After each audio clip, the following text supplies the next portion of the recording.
Hello guys, आज के lecture में हम करने वाले हैं डिटेल लिटरेरी मूवमेंट्स। चलो मैं सारा ही पढ़ के सुना देती हूँ। Detail compilation of 100 previous year questions related to literary movements, terms, concept, complete with question answer explanation with example आपको मिलेंगी। और किसमें? हिंदी में। हिंदी में मैं क्यों करवाती हूँ? क्योंकि मैं अपने जो क्वेश्चन है वो हमारी लैंग्वेज में हमें अच्छे से क्लियर हो जाता है।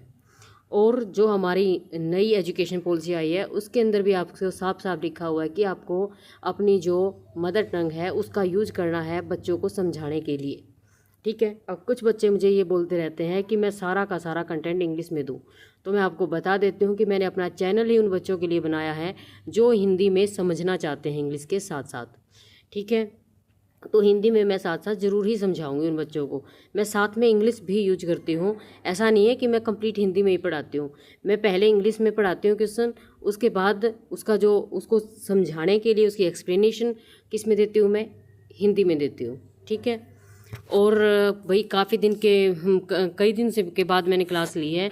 बहुत बिजी थी, कोई फंक्शन था, इस वजह से क्लास नहीं ले पाई मैं। और कुछ जिम्मेदारियां इंचार्जशिप की आ गई हैं तो स्कूल में, इस वजह से काफ़ी सारा टाइम लग जाता है, तो क्लास लेने का टाइम नहीं बन पाता मेरे पास।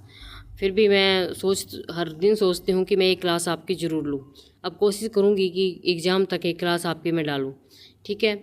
उसके बाद हमारी जो हमने क्लास लेनी है, इसके बाद हमारी जो क्लास रहेगी वो जो हमारी राइटिंग स्किल है, राइटिंग स्किल के ऊपर 100 PYQ मैं लेके आऊँगी उन सभी टॉपिक के ऊपर जो कि हमारे आए हुए हैं 2023 वाले एग्ज़ाम में या आज तक जो TGT PGT के एग्जाम्स हुए हैं सब में।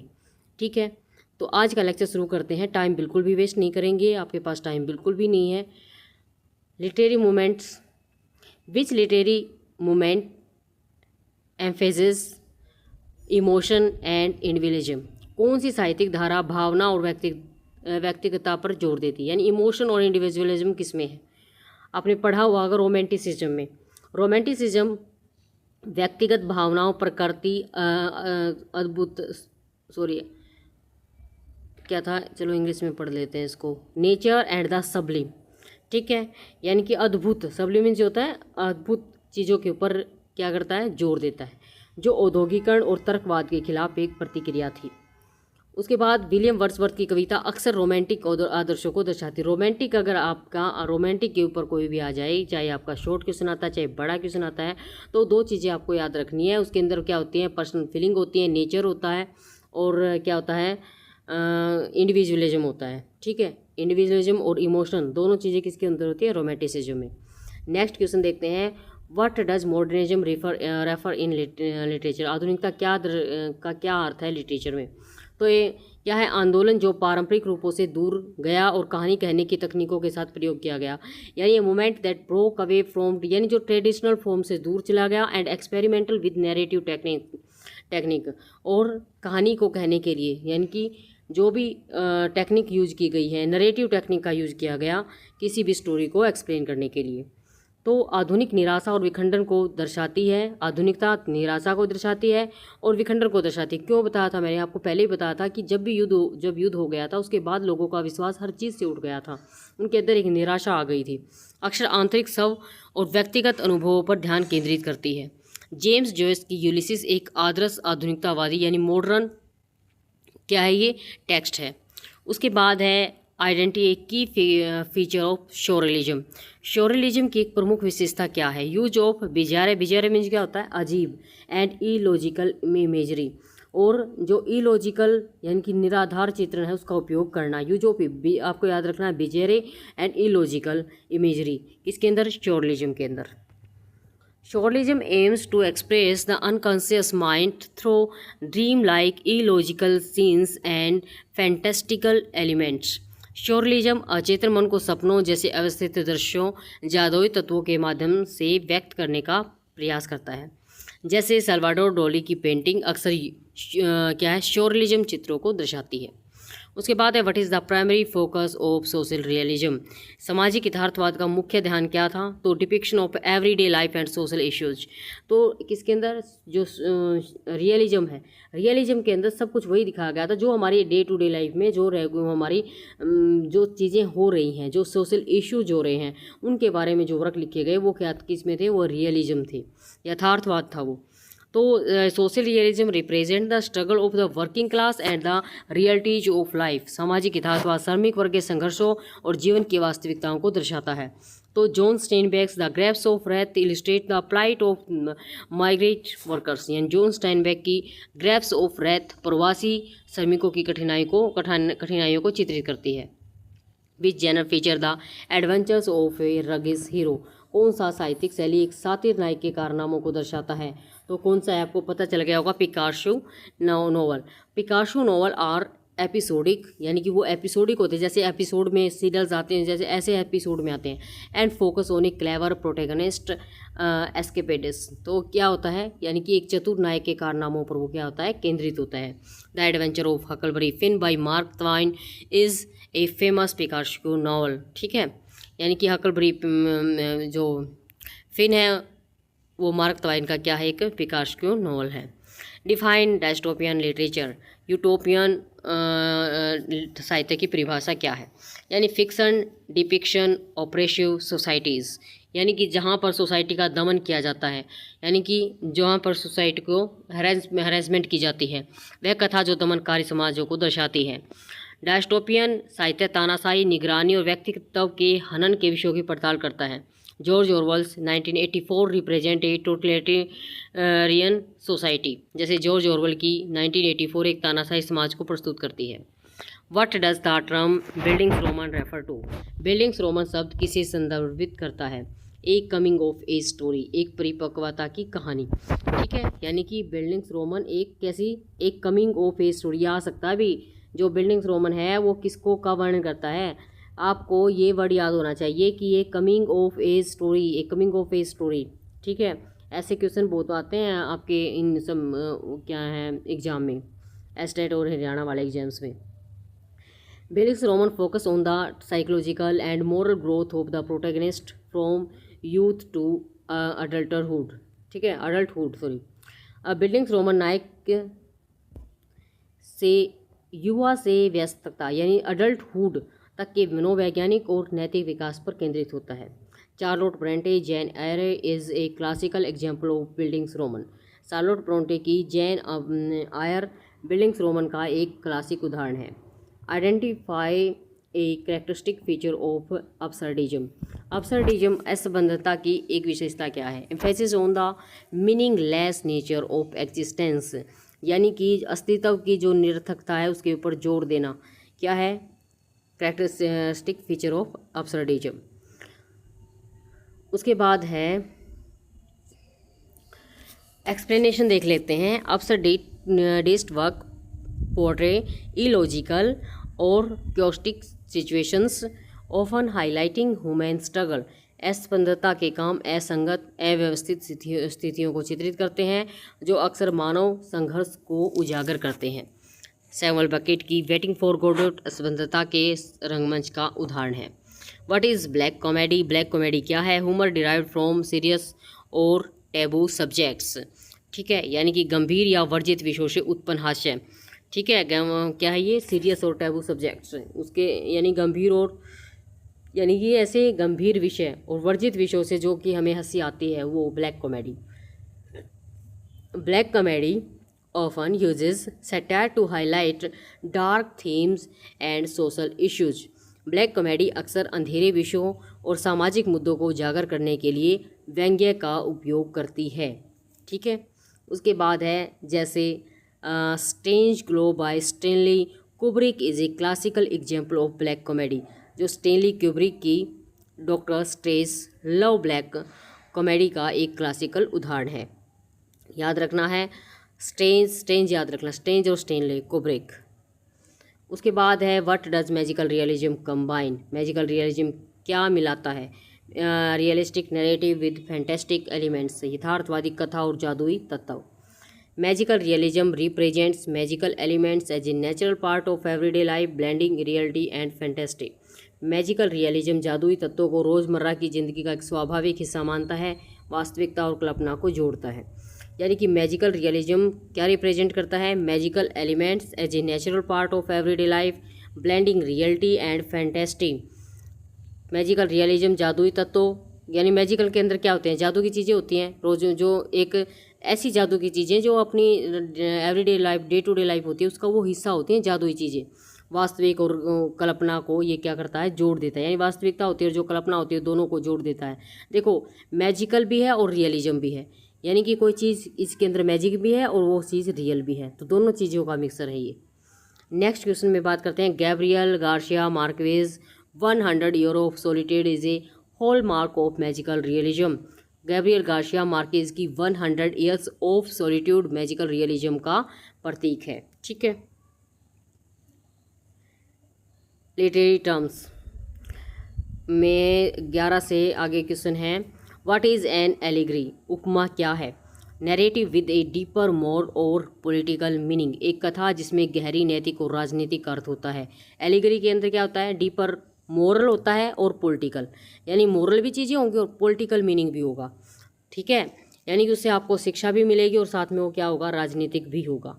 Allegory often uses symbolic figures and action to convey broader concepts. उपमा अक्सर व्यापक विचारों को व्यक्त करने के लिए प्रतीकात्मक पात्रों और क्रियाओं का उपयोग करती है। ठीक है, यानी symbolic feature and action to convey broader concept को एक्सप्लेन करने के लिए। उसके बाद है George Orwell Animal. What is stream of, इसका जो एग्जाम्पल था वो क्या था? जॉर्ज ऑरवेल का जो एनिमल है उसके अंदर क्या है? उसके अंदर एक शिक्षा दी गई है, किसके को उठा के? पॉलिटिकल इश्यूज़ को उठा के। ठीक है, तो ये क्या है? एक ये आपका क्या बन गया? एलिगरी बन गया। एनिमल्स को लेके उनको पॉलिटिकल, एनिमल को लिया है, पॉलिटिकल इश्यूज़ को लिया है, उसके साथ ही एक मोरल मतलब उसके अंदर दिया गया उस कहानी के अंदर। What is stream of consciousness in literature? बहुत इंपॉर्टेंट है भाई। A narrative mode that attempts to capture the continuing flow of character's thought and feeling. एक कथा शैली जो किसी पात्र के विचारों, भावनाओं के सतत प्रभाव को पकड़ने का प्रयास करती है। This technique presents thoughts directly, often without clear structure or punctuation, mimicking real thought processes. यह तकनीक विचारों को सीधे प्रस्तुत करती है, अक्सर स्पष्ट संरचना, विराम चिन्हों के बिना वास्तविक सोच प्रक्रियाओं की नकल करते हुए। भाई ये इसके अंदर क्या होता है कि एक जो करैक्टर होता है उसको ऐसे दिखाया जाता है, वो सोचता जाता है और उसकी सोच के साथ ही कहानी आगे बढ़ती जाती है। ठीक है, यानी कि जो भी राइटर होता है वो जो भी उसके दिमाग में विचार आते हैं उनको लिखता जाता है और उससे कहानी क्या हो जाती है? कहानी आगे बढ़ती चली जाती है। तो Virginia Woolf Mrs Dalloway use stream of conscious to delve into characters' minds. Virginia Woolf की Mrs Dalloway stream of consciousness का उपयोग करती है ताकि पात्रों के मन में झांका जा सके। उसके बाद है डिफाइन मेटाफर। मेटाफर की परिभाषा क्या होती है? Figure of speech that describe an object or action and as something else without using like or as. एक अलंकारिक भाषा जो किसी वस्तु या क्रिया को किसी और चीज़ के रूप में वर्णन करती है बिना जैसे या के समान शब्द का उपयोग किए। ठीक है, फिगर ऑफ स्पीच डिस्क्राइब एक ऑब्जेक्ट और एक्शन का वर्णन करती है जिसमें आप लाइक और एज का, यानी कि बिना लाइक और एज का यूज किए एक वस्तु की दूसरी वस्तु से तुलना करना होता है। सिंपल सी बात है। A metaphor directly equates one thing to another for symbolic or poetic effect. Metaphor प्रतीकात्मक और काव्यात्मक प्रभाव के लिए एक वस्तु को सीधे दूसरी से जोड़ देता है। जैसे टाइम इज ए थीप, यानी कि क्या है? Metaphor that suggest time still moments from us. समय एक चोर है, यह मेटाफर सुझाव देता है कि समय हमसे अक्षण चुरा लेता है। उसके बाद है व्हाट इज़ पर्सनिफिकेशन। पर्सनिफिकेशन क्या है? Figure of speech in which human traits are attributed to non human objects or abstract concepts. एक अलंकार जिसमें मानव विशेषताओं को निर्जीव वस्तुओं या अमूर्त अवधारणाओं को दिया जाता है। अब देखो, ध्यान रखना है आपको, एक ऐसी फिगर स्पीच है जिसके अंदर ह्यूमन ट्रेट्स को, नेचर को दिया जाता है। यानी नेचर को, sorry, non human thought objects को दिया जाता है। यानी कि ह्यूमन की जो ट्रेट्स हैं, ह्यूमन की जो ट्रेट हैं उनको नॉन ह्यूमन ऑब्जेक्ट्स को दिया जाता है, एब्स्ट्रैक्ट को दिया जाता है। ये चीज़ें आपको पता है कि ये सबसे इजी है जो ये है फिगर ऑफ स्पीच, लेकिन मैं इसके ऊपर जोर क्यों दे रही हूँ वो आपको आगे पता चलेगा कि मेरे को एक और फिगर ऑफ स्पीच है जो इसके जैसे सेम पढ़ानी है, इसीलिए मैं आपको पढ़ा रही हूँ कि इसके अंदर आपको ये चीज़ ध्यान रखनी है कि इसके अंदर ह्यूमन ट्रेट को नॉन ह्यूमन ऑब्जेक्ट और क्या है कंसेप्ट को दिया जाता है। यानी कि ह्यूमन की जो ट्रेट है वो किसके ऊपर दी जाती है, वो नॉन ह्यूमन थिंग्स के ऊपर दी जाती है, चाहे वो नेचर भी हो सकती है या कोई और ऑब्जेक्ट भी हो सकता है। आगे देखते हैं। द विंड वॉइस, ये आपको पता होगा, पर्सनिफिकेशन निर्जीव वस्तुओं को मानवीय गुण देकर पाठकों को भावनात्मक रूप से जोड़ने में मदद करता है। The wind whispered through the trees is an example of personification. हवा पेड़ों के बीच फुसफुसाई पर्सनिफिकेशन का एक उदाहरण है। What is the meaning of irony? Irony का क्या अर्थ है? A situation or statement where the opposite of what is expected occurs or is meant. एक स्थिति या वक्तव्य जिसमें जो उम्मीद की जाती है उसका उल्टा होता है, इसका अर्थ होता है। यानी आयरनी क्या होता है? यानी कि एक जैसे कोई उम्मीद करके बैठा है कि ऐसा होगा, लेकिन वो ऐसा नहीं होता है, वो उससे अलग हो जाता है, उसको क्या बोला जाता है? आयरनी बोला जाता है। यह स्थिति या वक्तव्य जिसमें जो उम्मीद की जाती है उसका उल्टा होता है, इसका अर्थ होता है जैसे irony creates contrast between appearances and reality, often highlighting contradictions. और आयरनी दिखावे और वास्तविकता के बीच अंतर पैदा करती है, जो अक्सर विरोधाभासों को उजागर करती है। Example, what a beautiful day during a storm is an example of verbal irony. तूफान के दौरान क्या सुंदर दिन है, कहना मौखिक आयरनी का उदाहरण। अब देखो तूफान आया हुआ है, सब चीज़ें एक दूसरे से टकरा रही हैं, बहुत ही मतलब कैसा डेंजरस सिचुएशन हो रही है, और फिर कोई बोलता है कि क्या सुंदर दिन है।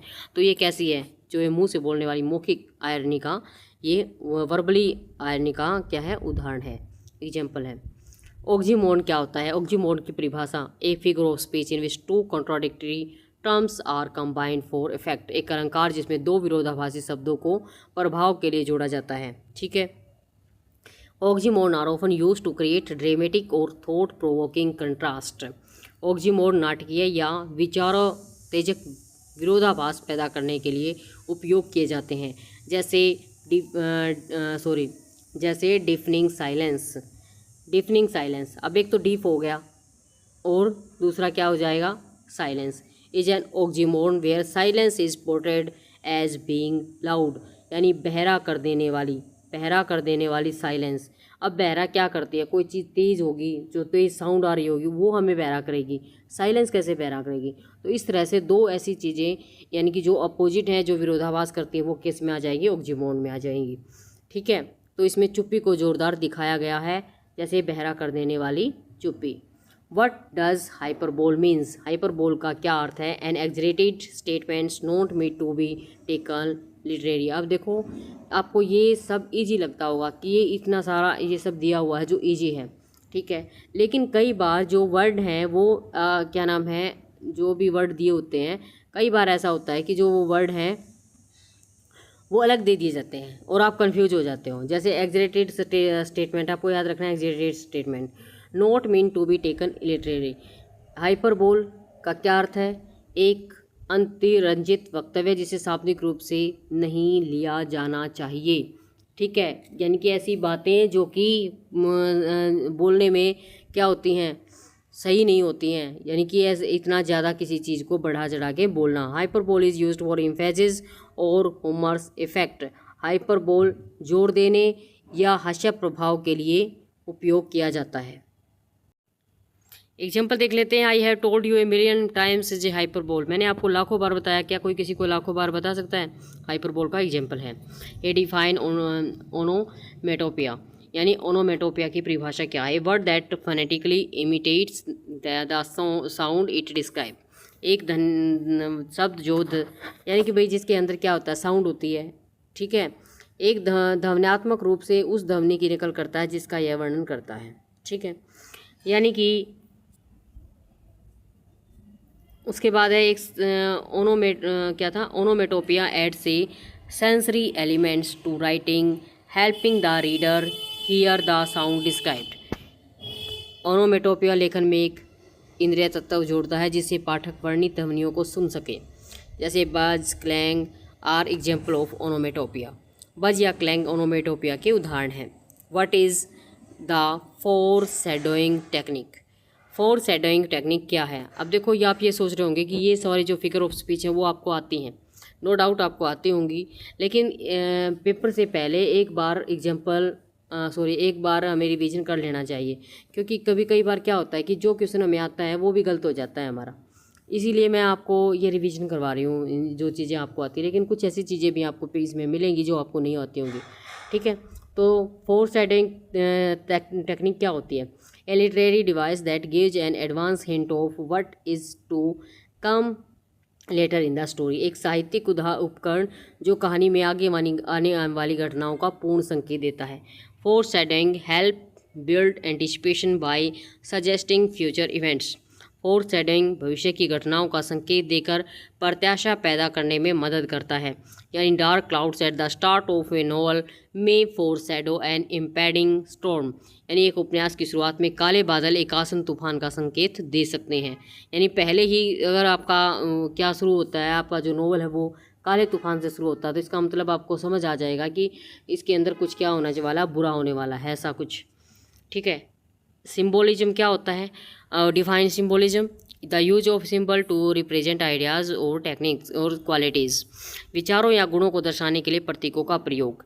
Symbolism allows writers to imbue objects, characters or events with deeper meanings. Symbolism लेखकों को वस्तुओं, पात्रों और घटनाओं में गहरी अर्थ डालने की अनुमति देता है। In Great Gatsby the green light symbolises Gatsby's hopes and dreams. The Great Gatsby में हरी बत्ती गैट्सबी की आशाओं और सपनों का प्रतीक है। यानी कि सिंबोलिज्म लेखकों को वस्तुओं, पात्रों और घटनाओं में गहरी अर्थ, यानी कि किसी एक ऐसे ऑब्जेक्ट का यूज करना जो किसके लिए एक सिंबल हो, जो उस करैक्टर के लिए, जो उसके वर्क के अंदर जो करैक्टर है उसके लिए वो क्या होता है, कोई अच्छा या फिर बुरा, उनके लिए कोई प्रतीक होता है, वो उसको सिंबोलिज्म बोला जाता है। जैसे कि हरी बत्ती गैट्सबी की आशाओं और सपनों का प्रतीक है। उसके बाद नेक्स्ट आता है what is an epic simile. Epic simile क्या है? An extended simile often used in epic poetry to intensify the heroic क्या था स्टेचर ऑफ द सब्जेक्ट्स। एक विस्तारित उपमा जो अक्सर महाकाव्य कविता में विषय की नायक की स्थिति को बढ़ाने के लिए उपयोग की जाती है। Epic similes are more detailed and drawn out comparisons, often extending over several lines। Epic simile अधिक विस्तृत और खींचे गए तुलना होते हैं जो अक्सर कई पंक्तियों तक विस्तारित होते हैं। यानी Homer the Iliad frequently uses epic simile to describe battles. Homer की द आइलियड में अक्सर युद्धों का वर्णन करने के लिए एपिक सिमली का उपयोग किया जाता है। यानी कि किसी भी लाइन को बहुत आगे तक बढ़ा देना, उनके बार बार उसका एग्जाम्पल देते जाना, एग्जाम्पल देते जाना, उसको बोला जाता है epic simile. What is the meaning of allusion. Allusion का क्या अर्थ है? एवरी and indirect reference to a person, place, event or literary work. किसी व्यक्ति, स्थान, घटना या साहित्यिक कृति का संक्षिप्त और अप्रत्यक्ष संदर्भ। Allusions allow readers to make connections between the text and other familiar subjects, enhancing meaning। Allusion पाठकों को पाठ और अन्य परिचित विषयों के बीच संबंध स्थापित करने की अनुमति देता है, जिससे अर्थ में वृद्धि होती है।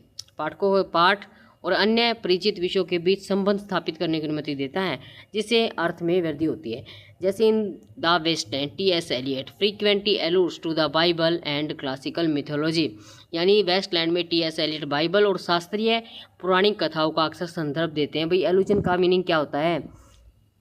यानी कि किसी भी जैसे वर्क का एग्जाम्पल दे देना। जैसे आपने कोई बात कही और उस बात का जो भी आपने बात बोल दी, तो उस बात को आपने क्या करने के लिए, ट्रू करने के लिए आपने बाइबल से या जैसे महाभारत से ऐसे ग्रंथों से एग्जाम्पल ले लिया। उसी एग्जाम्पल को क्या बोला गया है? उसको बोला गया है एलूजन। उसके बाद है what is paradox in literature, साहित्य में पैराडॉक्स क्या है। ए statement that appears contradictory but reveals A deeper truth upon reflection, एक वक्तव्य जो विरोधाभासी प्रतीक होता है लेकिन विचार करने पर गहरे सत्य को प्रकट करता है। Paradox are used to make readers think critically and reflect on the complexities of life and philosophy. Paradox का उपयोग पाठकों को आलोचनात्मक रूप से सोचने और जीवन या दर्शन की जटिलताओं पर विचार करने के लिए किया जाता है। ठीक है, जैसे कि I must be cruel to be kind is a paradox from Hamlet, मुझे दयालु होने के लिए क्रूर होना चाहिए, हेमलेट से लिया गया एक पैराडॉक्स है। ठीक है, उसके बाद है नेक्स्ट क्वेश्चन आपका डिफाइन सैटायर। सैटायर क्या होता है? The use of humour, irony, exaggeration to criticise people stupidity or vices particularly in politics or other topical issues. लोगों की मूर्खता या दोषों की आलोचना करने के लिए हास्य, व्यंग्य या अतिरंजना का उपयोग विशेष रूप से राजनीति और अन्य विषयगत मुद्दों में है। Satire aims to expose societal flaws and inspire change by mocking or ridiculing them। Satire का उद्देश्य समाज की खामियों को उजागर करना, उनका मजाक उड़ाकर या उपहास करके बदलाव को प्रेरित करना है। Jonathan Swift's Modest Proposal satirises British exploitation of Ireland. ठीक है, यानी जोनाथन स्विफ्ट के मोडेस्ट प्रपोजल ब्रिटिशों के आयरलैंड के शोषण पर व्यंग्य करती है। जोनाथन स्विफ्ट के मोडेस्ट प्रपोजल आपको याद रखनी है। A Modest Proposal. What is a motif in literature, साहित्य में मोटिव क्या है? A recurring elements, a recurring element, theme, symbol in a literary work, किसी साहित्य कृति में बार बार आने वाला तत्व, विषय या प्रतीक। Motif help to unify the narrative and highlight important themes or ideas, motif कथा को एकजुट करने और महत्वपूर्ण विषयों या विचारों को उजागर करने में मदद करते हैं। ठीक है, यानी कि मोटिव क्या है? किसी साहित्य कृति में बार बार आने वाला तत्व, विषय या प्रतीक। Motif help to unify the narrative and highlight important theme or ideas, motif कथा को एकजुट करने, महत्वपूर्ण विषयों या विचारों को उजागर करने में मदद करते हैं। यानी कि भी मोटिव के अंदर क्या होता है? बार बार कोई चीज़, एक ही सिंबल, एक ही थीम, एक ही लिटरेरी वर्क बार बार आता है। और वो बार बार क्यों आता है? वो बार बार इसलिए आता है ताकि वो उस चीज़ को, जो राइटर है उस चीज़ को बार बार क्यों लेके आ रहा है? क्योंकि वो उस सिंबल को, उस थीम को, उस एलिमेंट को क्या करता है, मतलब उसको बार बार इसलिए लेके आ रहा है क्योंकि वो उस चीज़ को हाईलाइट करना चाहता है, वो उस चीज़ को बताना चाहता है रीडर्स को। Example to kill a mockingbird. The mockingbird is a recurring motif representing innocence. To kill a mockingbird में mockingbird बार बार आने वाला मोटिव है जो मासूमियत का प्रतीक है। उसके बाद है ड्रामेटिक आयरनी।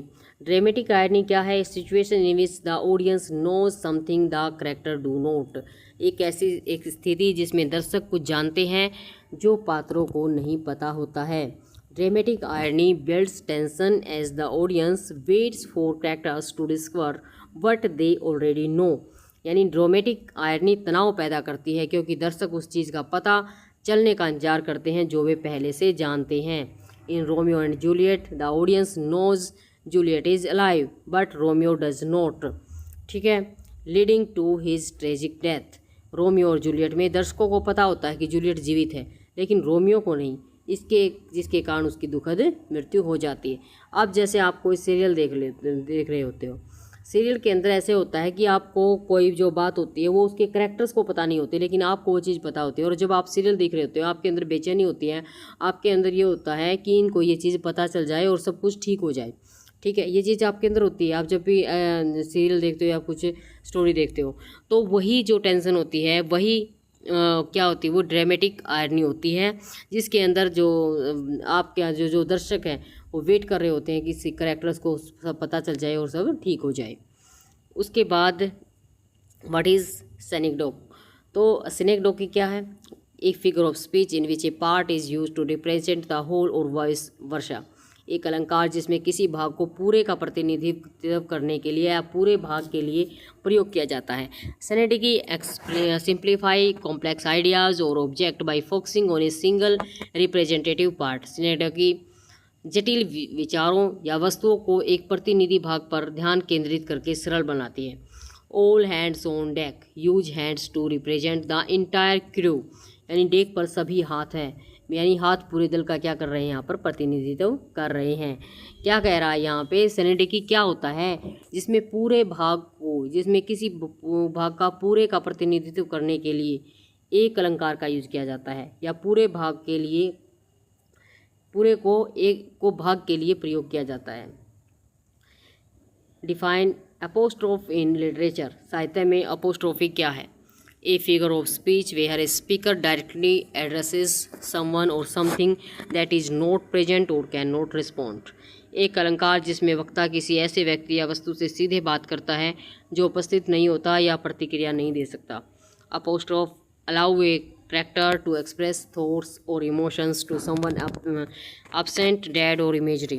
अपोस्ट्रोफी एक पात्र को किसी अनुपस्थित, मृत या काल्पनिक व्यक्ति से विचारों या भावनाओं को व्यक्त करने की अनुमति देता है। ठीक है, अपोस्ट्रोफी क्या समझ गए होगे आप, जहाँ पर एक अलंकार जिसमें वक्ता किसी ऐसे व्यक्ति या वस्तु से सीधे बात करता है जो उपस्थित नहीं होता है या प्रतिक्रिया नहीं दे सकता है। ठीक है, एग्जाम्पल देख लेते हैं, जैसे O death where is the sting from John Donne's Holy Sonnet is an apostrophe. ठीक है, जॉन डन की होली सोनेट से हे मृत्यु तेरा डंक कहाँ है, अपोस्ट्रोफी का उदाहरण है। अब क्या मृत्यु उसके सामने है, क्या मृत्यु बोलती है उससे? तो ऐसे शब्द, यानी कि जहाँ पर एक ऐसी सिचुएशन जहाँ पर जैसे वो बात कर रहा होता है वो वहाँ पर क्या नहीं होती है, वो प्रेजेंट नहीं होती है, उसी को क्या बोला गया है, अपोस्ट्रोफी बोला गया है। नेक्स्ट है व्हाट इज़ मेटोनिमी। मेटोनिमी क्या है? Figure of speech in which one word or phrase is substituted for another with which it is closely associated। एक अलंकार जिसमें एक शब्द या वाक्यांश की जगह उसके निकट रूप से जुड़े किसी अन्य का प्रयोग किया जाता है। Metonymy provide a shortcut to understanding by using associated word instead of literary terms. Metonymy संबंधित शब्दों का प्रयोग करके शाब्दिक शब्दों की बजाय समझने का एक आसान तरीका प्रदान करता है। ठीक है, यानी कि the crown is a metonym for the monarchy. ताज राजतंत्र का क्या है, मेटोनिम है। ठीक है,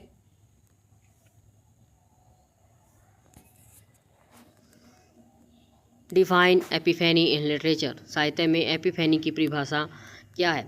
a moment of sudden revelation or insight experienced by a character. एक पात्र द्वारा अनुभव की गई अचानक हुई अंतर्दृष्टि या खुलासे का अक्षण। Epiphany highlight a turning point in a character understanding or perception, often changing the course of the story. Epiphany किसी पात्र की समझ या धारणा में एक महत्वपूर्ण मोड़ को उजागर करती है जो अक्सर कहानी की दिशा बदल देती है, यानी कि कैरेक्टर की लाइफ में एक टर्निंग पॉइंट होता है ये। In James Joyce the Dead The protagonist experiences an epiphany about life and mortality। James Joyce की द डेड में, जेम्स जॉयस की का एक वर्क है द डेड में नायक जीवन और मृत्यु के बारे में एक एपिफेनी अनुभव करता है। What is the heroic couplet. Heroic couplet क्या है? A pair of rhyming iambic pentameter lines often used in epic and narrative poetry. तुकांत याम्बिक पेंटामीटर की दो पंक्तियाँ जो अक्सर महाकाव्य और कथात्मक कविता में उपयोग की जाती हैं। Heroic couplets convey sense of grandeur and often conclude thoughts or themes in a powerful concise way. Heroic couplet भव्यता का एहसास कराते हैं और अक्सर विचारों या विषयों को सशक्त बनाते हैं। ठीक है, लिटरेरी। उसके बाद है नेक्स्ट क्वेश्चन है आपका 31। What is metaphor. मेटाफर क्या है? A figure of speech that makes comparison between two unlike things without using like or as पढ़ चुके हैं, आगे चलेंगे। सिमली भी पढ़ चुके हैं हम, नहीं सिमली नहीं पढ़ा, एक बार पढ़ लेते हैं सिमली को। एक अलंकार जिसमें जैसा या की तरह, simile speech that compare two unlike things using like or as. एक अलंकार जिसमें जैसा या की तरह शब्दों का उपयोग करके दो असमान चीज़ों की तुलना की जाती है। Explanation simply makes description more expressive and easier to visualize. Simply विवरणों को अधिक अभिव्यक्तिपूर्ण और कल्पनाशील बनाते हैं। जैसे ही was as brave as a lion, वह शेर की तरह बहादुर था। ठीक है, उसके बाद है what is the meaning of oxymoron. Oxymoron का क्या अर्थ है? A figure of speech in which two contradictory terms appear in conjunction. एक अलंकार जिसमें दो विरोधाभासी शब्द एक साथ प्रयोग किए जाते हैं। तो एक सीधा एग्जाम्पल देखेंगे, जैसे डिफरिंग साइलेंस, क्योंकि पढ़ चुके हैं पहले। उसके बाद है एनाफोरा। एनाफोरा की परिभाषा क्या होगी? देखो, the repetition of word or phrase at the beginning of successive clause और सेंटेंसेस।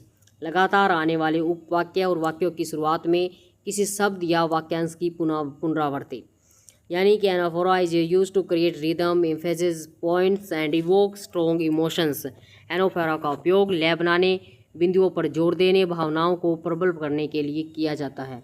तो आई have a dream is repeated through out Martin Luther king famous speech. Martin Luther king junior के प्रसिद्ध भाषण में मेरा एक सपना है बार बार आता है, यानी I have a dream.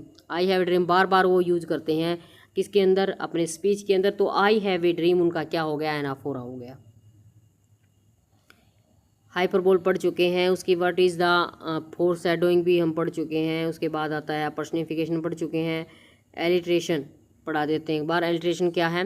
Repetition of consonant sounds at the beginning of words in A close proximity. निकटता में आने वाले शब्दों की शुरुआत में व्यंजन ध्वनियों की पुनरावृत्ति। Alliteration adds musicality of writing, making it more memorable and engaging. Alliteration लेखन में संगीतात्मकता जोड़ता है, जिससे यह अधिक यादगार और आकर्षक हो जाता है। सी सेल्स बाई सी शोर। वह समुद्र तट पर सीपियाँ बेचती है। देखो, सी सेल्स सी शोर, तो इसके अंदर से की जो साउंड क्या से है, जो वो कंसोनेंट बार बार आ रहा है, तो ये क्या है? आपका एलिट्रेशन है। What is imagery in literature. साहित्य में इमेजरी क्या है? Descriptive language that appeal to the senses and creative vivid mental pictures. वर्णनात्मक भाषा जो इंद्रियों को आकर्षित करती है और जीवंत मानसिक चित्र बनाती है, यानी imagery immerses readers in the text, making them visualize and feel the scene as if they are present. Imagery पाठों को पाठ में डुबो देती है, जिससे वे दर्शक को महसूस करते हैं और कल्पना करते हैं जैसे कि वे स्वयं वहाँ हों। यानी कि आप सोचते सोचते आप आज यहाँ बैठे हैं, लेकिन आप सोचते सोचते आप अपने खेत में चले गए हैं या आप कहीं और चले गए हैं, तो उसी को क्या बोला गया है? यहाँ पर इमेजरी बोला गया है। The golden sunset spilled cross the horizon, painting the sky in the shades of orange and pink. सुनहरी सूर्यास्त अक्षतीज पर फैल गया, आकाश को नारंगी और गुलाबी रंगों में रंगते हुए। What is irony in literature पढ़ चुके हैं, आगे पढ़ेंगे, आगे चलेंगे सीधा ही। बस एग्जाम्पल देख लेते हैं। ओडिपस रेक्स में ओडिपस पूर्व राजा के हत्यारे को दंडित करना चाहता है, यह जाने बिना कि वह स्वयं हत्यारा है। ठीक है, उसके बाद है एलुजन पढ़ चुके हैं। एलुजन भी सैटायर आपको पता होगा, एक बार आप रिवाइज करते चलेंगे। सिम्बोलिज्म भी आपको पता होगा अच्छे से, क्या होता है सिम्बोलिज्म। पैराडॉक्स भी आपको पता होगा। एपिफेनी, उसके बाद अचानक हुई अंतर्दृष्टि या समझ, जो किसी पात्र की समझ या दृष्टिकोण को बदल देती है। एक बार फिर से पढ़ देते हैं, क्योंकि एपिफेनी थोड़ा इंपॉर्टेंट है। A moment of sudden realisation or insight that changes a character's understanding or perspective. Epiphany moments often serve as a key turning points in a story revealing a deeper truth. Epiphany के action अक्सर कहानी में महत्वपूर्ण मोड़ के रूप में काम करते हैं और गहरे सत्य प्रकट करते हैं। आप सीरियल देखते देखते किसी एक कैरेक्टर को उसके बारे में सच्चाई पता चल जाती है, ठीक है, और वो उसके बाद उस कहानी में जो टर्निंग पॉइंट आता है, जो उस कैरेक्टर की जो लाइफ पूरी तरह से चेंज हो जाती है, उसको एपिफेनी बोला जाता है। जैसे in a Portrait of Artist as a Young Man, Stephen है जो experiences and epiphany about his purpose of life. A Portrait of Artist as a Young Man में स्टीफन डेडलेस जीवन में अपने उद्देश्य के बारे में एक एपिफेनी अनुभव करता है। What is irony of situation. Irony of situation क्या है? A form of irony where there is a discrepancy between that is expected to happen and what actually happens। एक प्रकार का व्यंग्य है जहाँ जो होने की उम्मीद होती है वो वास्तव में होता है, उसमें अंतर होता है। यानी कि आयरन ऑफ सिचुएशन यानी जो उम्मीद होती है होता है उससे, यानी कि वो जो होता है और जो उसने सोचा था उसमें क्या मिलता है, बहुत ज़्यादा डिफरेंस मिलता है। यानी कि situation irony surprises the audience and often highlights the unpredictability of life. Situation irony दर्शकों को चकित कर देती है और जीवन की अप्रत्याशितता को उजागर करती है। In Romeo and Juliet, Juliet takes a potion to avoid death but this leads to her tragic demise. Romeo और जूलियट में जूलियट मौत से बचने के लिए एक दवा लेती है, लेकिन इससे उसकी दुखद मौत हो जाती है। उसके बाद है जक्सटापोजिशन की क्या है डेफिनेशन, इनकी परिभाषा क्या है, डिफाइन करें इसको। The act of placing two contrasting elements side by side to highlight their differences. दो विपरीत तत्वों को एक साथ रख के उनके अंतरों को उजागर करना। जक्सटापोजिशन क्रिएट्स टेंशन, इम्फेसिस, कंट्रास्ट और कैन प्रोवोक थॉट। जक्सटापोजिशन तनाव पैदा करता है, विरोधाभासों को उजागर करता है और विचारों तेजक हो सकता है। जैसे in a tell of to stage, Dickens juxtaposes the peaceful countryside with the chaotic city to emphasize social inequalities। A tell of to stage में डिकेन शांतिपूर्ण ग्रामीण इलाकों की तुलना अराजक शहर से करके सामाजिक असमानता को उजागर करता है। ठीक है,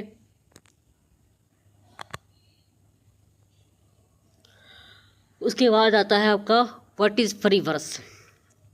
फ्री वर्स क्या है? Poetry that does not follow a regular metre or rhyme scheme but relies on natural rhythms of speech. ऐसी कविता जो किसी नियमित छंद या तुकबंदी का पालन नहीं करती बल्कि भाषण की प्राकृतिक लय पर आधारित होती है। Free verse allow poets greater freedom in structure and expression, often making the content more intimate और पर्सनल। फ्री वर्स का कवियों को संरचना और अभिव्यक्ति में अधिक स्वतंत्रता प्रदान करता है, जिससे सामग्री अधिक अंतरंग और व्यक्तिगत हो सकती है। Walt Whitman Leaf of Grass is a famous example of free verse poetry. Walt Whitman की Leaves of Grass free verse कविता का एक प्रसिद्ध उदाहरण है। ठीक है,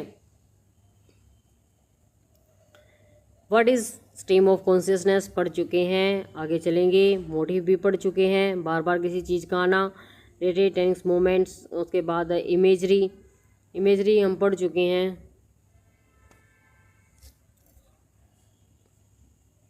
एक बार ये पढ़ लेते हैं इमेजरी। क्या था imagery? Descriptive language that appeals to the senses creating mental image for the reader. यानी वर्णनात्मक भाषा जो इंद्रियों को आकर्षित करती है और पाठक के लिए मानसिक चित्र बनाती है। Imagery makes the text more vivid and help readers visualize the scenes और इमोशंस। इमेजरी पाठ को अधिक सजीव बनाती है, पाठक को दृश्य या भावनाओं की कल्पना करने में मदद करती है। ठीक है,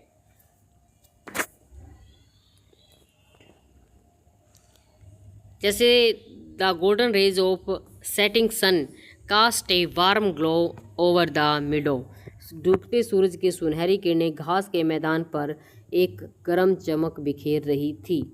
ठीक है, यानी किसी भी चीज़ को इतना ज़्यादा एक्सप्लेन करके उसके बारे में कंप्लीट अच्छे से एक्सप्लेन करना, जिससे आपकी ज़्यादा इंद्रियां काम करके उस चीज़ को एक्सप्लेन करें और वो आपको ज़्यादा अच्छे से क्लियर हो जाए। ऑक्सीमोन पढ़ चुके हैं, अभी टाइम नहीं वेस्ट करेंगे। उसके बाद है what is pathetic fallacy. The attribution of human emotions और कैरेक्टरिस्टिक्स टू नेचर और इनएनिमेट ऑब्जेक्ट्स। प्रकृति या निर्जीव वस्तुओं को मानव भावनाएं या गुण देना। अब देखो, ये मैंने आपको पहले पढ़ाया था। पहले तो हम क्या कर रहे थे, पहले इसके अंदर ये दोनों ही आप सोचेंगे कि पैथेटिक फैलेसी और पर्सनिफिकेशन में क्या डिफरेंस है। पर्सनिफिकेशन के अंदर जो भी मानवीयकरण है, यानी कि जो भी प्रकृति है या जो निर्जीव चीज़ें हैं उनको मानव के जैसा दिखाया जाता है। लेकिन पैथेटिक फैलेसी के अंदर क्या होता है, निर्जीव और प्रकृति को मानव भावनाएं या गुण दिए जाते हैं, जो दोनों एक दूसरे के अपोजिट हैं। यानी एट्रीब्यूशन ऑफ ह्यूमन इमोशंस और characteristics to nature on inanimate objects, प्रकृति या निर्जीव वस्तुओं को मानव भावनाएं या गुण देना। जैसे pathetic fallacy is often use to reflect the mood or emotions of character in a story. Pathetic fallacy का उपयोग अक्सर किसी कहानी के पात्रों के मूड या भावनाओं को प्रतिबिंबित करने के लिए किया जाता है। जैसे storm in King Lear reflect Lear's inner turmoil. जैसे किंग लियर में तूफान लियर के आंतरिक उथल पुथल को दर्शाता है। अब देखो पर्सनिफिकेशन और पैथेटिक फैलेसी दोनों का एग्जाम्पल एक देखते हैं।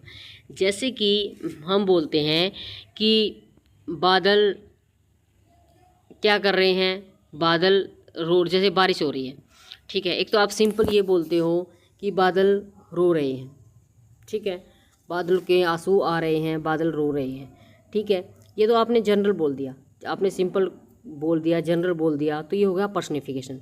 लेकिन जैसे कि घर के अंदर यानी कि बहुत दुख का माहौल हो गया है, बहुत ऐसी सिचुएशन हो गई है कि बहुत बड़ी ट्रेजेडी हो गई है, उसके बाद बारिश हो जाती है, उसके टाइम पे आप बोलते हो कि उस आदमी के दुख में आज बादल भी रो रहे हैं।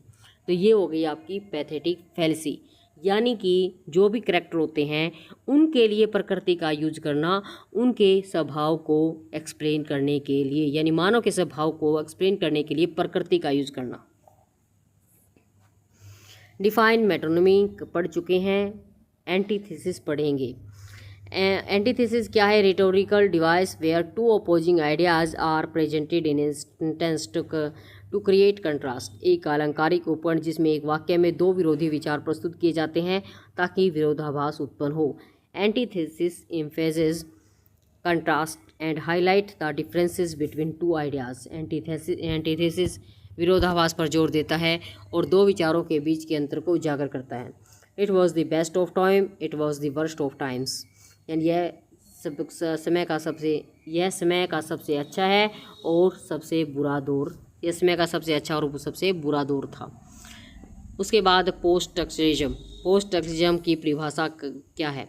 ए literary theory that suggest meaning is unstable and constantly shifting often due to the play of language. एक साहसिक सिद्धांत जो सुझाव देता है कि अर्थ अस्थिर है, लगातार बदलते रहते हैं, अक्सर भाषा के खेल के कारण है। पोस्ट टेक्सचुअलिज्म क्या है भाई? पोस्ट टेक्सचुअलिज्म यानी कि देखो, ये जो पोस्ट टेक्सचुअलिज्म है उसको डेरिडा ने दिया था, ठीक है। डेरिडा ने जो टेक्सचुअलिज्म था, यानी कि उसको पोस्ट टेक्सचुअलिज्म यानी कि जब उन्होंने दिया था तो उन्होंने ये कहा था कि जो भी चीज़ें हैं, ठीक है, जैसे कि आपने लिखने में एक मीनिंग देख लिया, कोई भी चीज़ है उसका आपने एक मीनिंग देख लिया, तो उसका वो मीनिंग जो आपने देखा है, ठीक है, वो जैसे कि कैट का एग्जाम्पल ले लेते हैं। जैसे कैट है, आप उसको कैट बोलते हो, लेकिन कहीं दूसरी जगह पे जो दूसरी भाषा में जो लोग बोलते हैं वो कैट को कुछ और बोलते हैं। अगर आप कहीं और जाओगे, किसी और लैंग्वेज की बात करोगे तो वो कैट को कुछ और बोलते मिलेंगे, ठीक है। तो इस यहाँ पर शोरलिज्म, पोस्ट शोरलिज्म का भी यही मीनिंग है। डेरिडा ने कहा कि कोई भी चीज़ फिक्स नहीं होती है, किसी भी चीज़ का एक मीनिंग नहीं होता है, उसके बहुत सारे मीनिंग होते हैं और वो टाइम के साथ क्या होते हैं, बदलते रहते हैं। यही क्या बोला गया है, पोस्ट टेक्सचुअलिज्म के अंदर बताया गया है। यानी कि कोई भी चीज़ स्टेबल नहीं है, हर चीज़ अनस्टेबल है, कोई भी मीनिंग फिक्स नहीं है, वो हर चीज़ का जो मीनिंग होता है वो अलग होता है। जैसे कि पोस्ट टेक्सचुअलिज्म स्थिर अर्थों के विचार पर सवाल उठाता है और व्याख्या की तरलता पर जोर देता है। Post textualism question the idea of fixed meaning and emphasis the fluidity of interpretation. Derrida's theory of deconstruction is a key component of post textualism. Derrida का डीकंस्ट्रक्शन सिद्धांत पोस्ट टेक्सचुअलिज्म का प्रमुख घटक है। What is blank verse? ठीक है, अब blank verse क्या है? Unrhymed iambic pentameter often used in English dramatic and epic poetry. बिना तुकबंदी वाला आयम्पिक पेंटामीटर जिसका अक्सर अंग्रेजी नाटकीय और महाकाव्य कविता में प्रयोग किया जाता है। Blank verse gives a natural rhythm to poetry making it closer to the patterns of everyday speech. Blank verse कविता को एक प्राकृतिक लय प्रदान करता है जिससे यह रोज़मर्रा की बातचीत के पैटर्न के करीब आता है। Shakespeare's Hamlet is written in black verse. Shakespeare का हैमलेट ब्लैक वर्स में लिखा गया है। Define a narrative frame. Narrative frame की परिभाषा करें। A story within story where the main narrative is presented as a part of another narrative. एक कहानी के भीतर दूसरी कहानी, जहां मुख्य कथा को दूसरी कथा के हिस्से के रूप में प्रस्तुत किया जाता है। ठीक है, नैरेटिव फ्रेम्स की क्या है, एक स्टोरी के अंदर क्या होती है, स्टोरी होती है जहाँ पर main narrative is represented as a part of another narrative, जहाँ पर जो मेन कहानी है उसको प्रेजेंट किया जाता है जो दूसरी कहानी है उसके साथ। ठीक है, this technique adds layer of complexity to the storytelling, creating multiple perspectives. यह तकनीक कहानी कहने में जटिलता जोड़ती है और कई दृष्टिकोण प्रदान करती है। Frankenstein by Mary Shelley is framed by letters from the characters Robert Walton. Mary Shelley का फ्रैंकस्टीन पत्रों के माध्यम से प्रस्तुत किया गया है। ठीक है, तो क्या होता है भाई, ये नैरेटिव फ्रेम। नैरेटिव फ्रेम के अंदर कहानी के भीतर दूसरी कहानी है जहाँ मुख्य कथा को दूसरी कथा के हिस्से के रूप में प्रस्तुत किया जाता है। ठीक है, यानी कि जैसे मैं फ्रैंकस्टीन का को लेटर फ्रॉम द कैरेक्टर, यानी कि फ्रैंकस्टीन की जो मैरी शैली का फ्रैंकस्टीन है उसके अंदर जो स्टोरी है उस स्टोरी को आगे किससे बढ़ाया गया है, जो कैरेक्टर्स आपस में एक दूसरे के साथ क्या लिखते हैं, लेटर लिखते हैं, उन लेटर के अंदर वो स्टोरी क्या होती है, वो स्टोरी बताई जाती है। ठीक है, यानी कहानी के अंदर क्या हो गए, कहानी के अंदर लेटर हो गए और लेटर के अंदर से वो कहानी आगे बढ़ती है। व्हाट इज़ फोरशैडोइंग कर चुके हैं। उसके बाद है एस्थेटिसिज्म, ये पढ़ना जरूरी है, पढ़ देते हैं। Literary movement that emphasis beauty and pursuit of art for art sake rather than for social और पॉलिटिकल मैसेजेस। एक साहित्यिक आंदोलन जो सौंदर्य और कला के लिए कला की खोज पर जोर देता है, न कि सामाजिक और राजनीतिक संदेशों पर। Aestheticism encourages the appreciation of beauty in art without needing moral और political justification। ठीक है, क्या है जो एस्थेटिसिज्म है, कला में सौंदर्य की सराहना को प्रोत्साहित करता है बिना किसी नैतिक और राजनीतिक औचित्य की आवश्यकता के। Oscar Wilde was a proponent of aestheticism particularly in work the like the picture of Dorian Gray। Oscar Wilde aestheticism के समर्थक थे, विशेष रूप से the picture of Dorian Gray. उसके बाद नेक्स्ट है what is catharsis in literary terms. साहित्यिक शब्दों में कैथारसिस क्या है। A term from Aristotle's Poetics, it refer to the emotional release experienced by the audience after the climax to a tragedy. अरस्तु की पोएटिक्स से लिया गया शब्द है जो त्रासदी के चरमोत्कर्ष के बाद दर्शकों द्वारा अनुभव किए गए भावनात्मक शुद्धिकरण को दर्शाता है। कैथारसिस के अंदर provide relief from build up of intense emotions. Catharsis तीव्र भावनाओं के संचय से राहत प्रदान करता है। The audience emotional reaction at the end of Shakespeare Macbeth. Shakespeare के मैकबेथ के अंत में दर्शकों की भावनात्मक प्रतिक्रिया, यानी कि भाई सिंपल सी बात है, कैथारसिस वो होता है जब कि एक जैसे वही हम सीरियल का एग्जांपल लेंगे, उसके अंदर एक बहुत बड़ा जो ड्रामा होना होता है जो कि बहुत दिनों से चल रहा होता है, यानी कि एक टर्निंग पॉइंट कह सकते हो आप। जो टर्निंग पॉइंट होता है, जो चीज़ होने वाली होती हैं वो हो जाती हैं और उसके बाद जो रिलैक्सेशन जो कैरेक्टर्स हैं उनको मिलती है, उसको कैथारसिस बोला जाता है। ठीक है,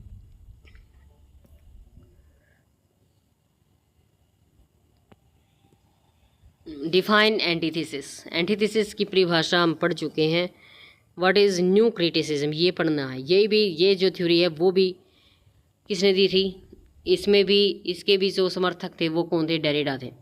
ए formalist movement in literary theory that emphasis close reading of text without considering external factors like another intention और हिस्टोरिकल कंटेक्स्ट।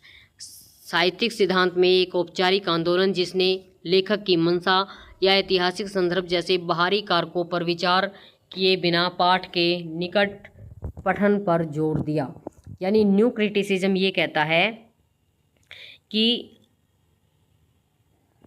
टेक्स्ट के ऊपर, यानी कि जो भी है सब टेक्स्ट के अंदर है, टेक्स्ट के बाहर कुछ भी नहीं है। ठीक है, इसके टेक्स्ट की स्ट्रक्चर और टेक्स्ट का मीनिंग, सिर्फ यही चीज़ देख लो, यही चीज़ें हैं, इसके बाहर कुछ भी नहीं है। न्यू क्रिटिसिज्म केवल पाठ, इसकी संरचना और अर्थों पर ध्यान केंद्रित करता है। यानी कि आप मत जाओ कि जो आपका क्या नाम है, जो राइटर है उसकी हिस्ट्री के ऊपर आपको नहीं जाना है। न्यू क्रिटिसिज्म के अंदर सिर्फ और सिर्फ आपको टेक्स्ट के ऊपर ही कंप्लीट ध्यान देना है। लेखक के जीवन पर विचार किए बिना कविता का विश्लेषण करना ही न्यू हिस्टोरिसिज्म है। उसके बाद है हाइपरबोल पढ़ चुके हैं, आयरनी भी हम पढ़ चुके हैं और पैराडॉक्स भी हम पढ़ चुके हैं। अब आप साथ साथ याद करते जाएंगे कि ये क्या क्या थे। पैथेटिक फैलेसी भी हम पढ़ चुके हैं। उसके बाद फोरशैडोइंग भी पढ़ चुके हैं। फोरशैडोइंग क्या होता है, जैसे किसी घटनाओं से हम आगे की स्टोरी का पता लगा लेते हैं कि क्या होने वाला है आगे। सिम्बोलिज्म पढ़ चुके हैं। सिम्बोलिज्म क्या होता है, किसी सिंबल से किसी करैक्टर के नेचर को बताना। ठीक है।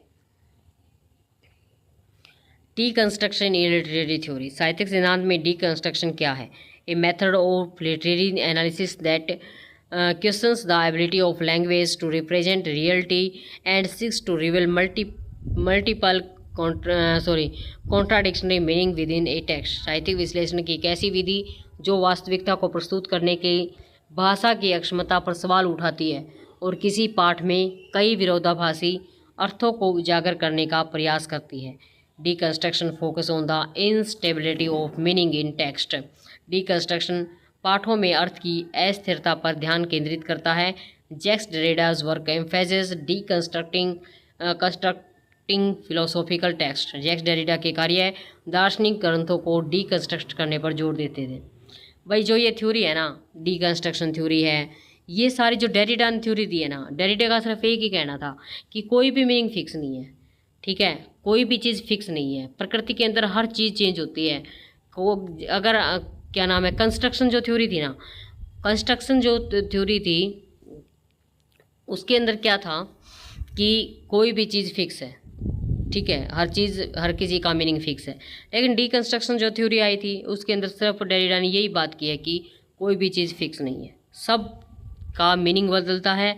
हर चीज़, एक चीज़ का आप मीनिंग नहीं बता सकते कि इसका, जैसे कैट है तो कैट का मीनिंग बिल्ली है, नहीं, कैट का किसी दूसरी भाषा में कोई और भी अर्थ हो सकता है। सिंपल ये बात है।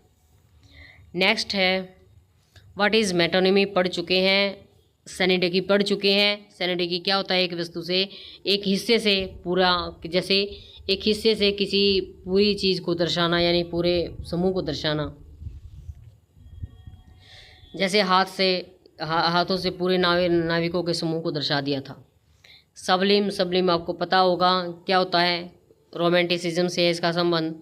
वर्ड्सवर्थ के कार्यों में प्रकृति की भव्यता, यानी कि भव्यता को दिखाना। सबलिम का मीनिंग क्या होता है, भव्यता यानी कि वर्क के अंदर किसी भव्यता को दिखाना। जैसे प्रकृति के बारे में बहुत बड़ा चढ़ाकर बहुत भव्य तरीके से बताया है वर्ड्सवर्थ ने। स्ट्रीम ऑफ कॉन्शियसनेस पढ़ चुके हैं हम। मैजिक रियलिज्म पढ़ चुके हैं, जिसके अंदर मैजिक भी होता है, रियलिटी भी होती है। उसके बाद है एपिफेनी भी पढ़ चुके हैं और बिल्डिंग्स रोमन भी पढ़ चुके हैं। बिल्डिंग्स रोमन के अंदर नायक की मानसिक और नैतिक वृद्धि पर केंद्रित होती है, जो युवा से व्यस्तता तक का सफर तय करता है। उसके बाद है what is foil in literary terms.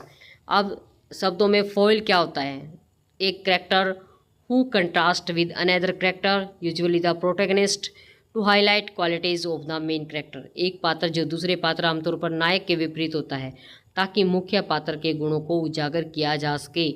यानी कि भाई फॉयल का मीनिंग क्या होता है, एक जो नेगेटिव कैरेक्टर होता है पॉजिटिव कैरेक्टर के अंगेंस्ट उसको इसलिए लेके आ जाता है ताकि उसकी बुरी चीज़ें और दूसरे की अच्छी चीज़ें, यानी कि जो नायक होता है वो जो क्या होता है, जो एंटी होता है उससे उसकी क्वालिटीज़ को बताया जा सके।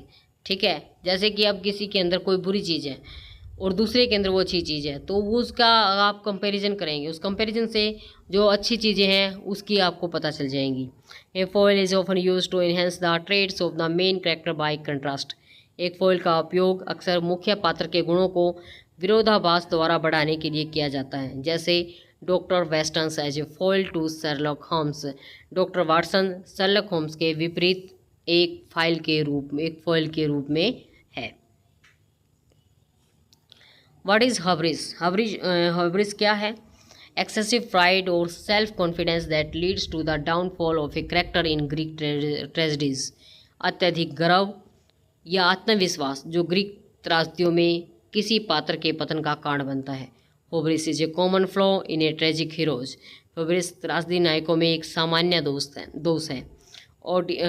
Oedipus a hubris leads him to defy gods will in Oedipus Rex में ओडिपस का ह्यूब्रिस उसे देवताओं की इच्छा का उल्लंघन करने के लिए प्रेरित करता है। भाई किसी के अंदर ज़्यादा ईगो हो जाना और ज़्यादा ईगो होने के बाद उसको का अपने आप ही क्या हो जाना, उसका नुकसान हो जाना। Define fiction. मेटाफिक्शन की परिभाषा क्या है? A form of fiction that self consciously addresses the devices of fiction, often blurring the boundaries between reality and fiction. कथा का एक रूप जो आत्म जागरूकता से कथा के उपकरणों को संबोधित करता है, अक्सर वास्तविकता और कथा के बीच की सीमाओं को धुंधला कर देता है। It highlight the constructed nature of stories. यानी मेटाफिक्शन क्या है? कथा का एक रूप होता है जो आत्म जागरूकता से कथा के उपकरणों को संबोधित करता है, अक्सर वास्तविकता और कथा के बीच की सीमाओं को धुंधला कर देता है। यानी मेटाफिक्शन के अंदर क्या चीज़ रियल है और क्या चीज़ अनरियल है, उन दोनों के बीच में कोई सीमा नहीं रहती है। जैसे कर्ट वोनगट का स्लॉटर हाउस 5 मेटाफिक्शन के तत्वों को समाहित करता है। यानी रियलिटी के अंदर और जो क्या है, चलो दोबारा देख लेते हैं। आत्म जागरूकता से कथा के उपकरणों को संबोधित करता है, फिर वास्तविकता और कथा के बीच की सीमाओं को क्या कर देता है, यानी कि जो रियलिटी होती है और जो रियलिटी नहीं होती है उनके बीच में ये इसके अंदर कोई सीमा नहीं रहती है, दोनों को क्या कर देता है, धुंधला कर देता है। फोर सेटिंग पढ़ चुके हैं, सैटायर भी हम पढ़ चुके हैं, आयरनी भी हम पढ़ चुके हैं, और अब ये पढ़ेंगे वेरिसिमिलिट्यूड। वेरिसिमिलिट्यूड क्या है? किसी साहित्यिक कृति में सत्य या वास्तविक होने का आभास। It helps the reader believes in the fictional world. यह पाठक को काल्पनिक दुनिया में विश्वास करने में मदद करता है। यानी कि detail descriptions in War and Peace lend verisimilitude to the story. War and Peace में विस्तृत वर्णन कहानी को सत्य का आभास देता है। Define allegory. एलिगरी की परिभाषा। ए symbolic narrative in which the surface story represents a deeper, often moral or political meaning। एक प्रतीकात्मक कथा जिसमें सतही कहानी एक गहरे, अक्सर नैतिक या राजनीतिक अर्थ का प्रतिनिधित्व करती है। Allegory conveys complex ideas through symbolic characters and events. Allegory प्रतीकात्मक पात्रों और घटनाओं के माध्यम से जटिल विचारों को व्यक्त करती है। जॉर्ज ऑरवेल का एनिमल फार्म रूसी क्रांति पर आधारित एक एलिगरी है। ये हमने पढ़ लिया, एलूजन भी पढ़ लिया है। और उसके बाद है डेनूमेंट क्या है? Final resolution of the plot in a narrative where all the strands of the story are drawn together and conflicts are resolved. किसी कथा में कथानक का अंतिम समाधान जहाँ कहानी के सभी तत्वों को एक साथ लाया जाता है और संघर्षों को सुलझाया जाता है। It offer closure to the story and the characters. यह कहानी और पात्रों को समापन प्रदान करता है।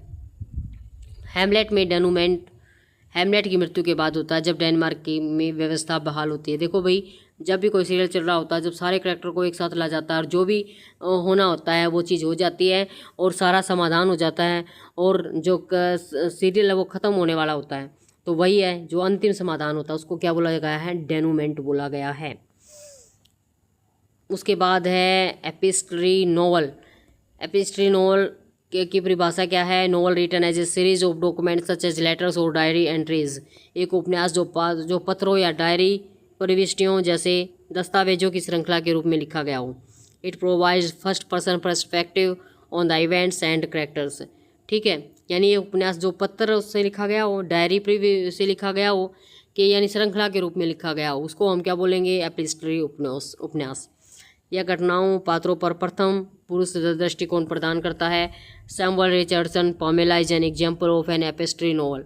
सैमुअल रिचर्डसन का पामेला एक एपिस्ट्री उपन्यास का एग्जाम्पल है। कथारसिस बता चुकी हूँ क्या होता है? जब एक भावनात्मक मुक्ति जिसे दर्शक विशेष रूप से एक त्रासदी में अनुभव करते हैं, जहाँ दया और भय की भावनाओं को शुद्ध किया जाता है। यह त्रासदियों में महत्वपूर्ण है क्योंकि यह दर्शकों को भावनात्मक राहत प्रदान करता है। उसके बाद है डिवाइन जक्सटापोजिशन कर चुके हैं। साइड बाय साइड रखी होती हैं two elements to highlight their differences और सिमिलरिटीज़। दो तत्वों को उनके अंतर और समानताओं को उजागर करने के लिए एक साथ रखा जाता है। यह विरोधाभास पैदा करता है और कुछ विशेषताओं पर जोर देता है। Juxtaposition of light and dark imagery in Romeo and Juliet. Romeo and Juliet में प्रकाश और अंधकार के चित्रण का जक्सटापोजिशन। ठीक है भाई, 100 क्वेश्चन कंप्लीट हो चुके हैं।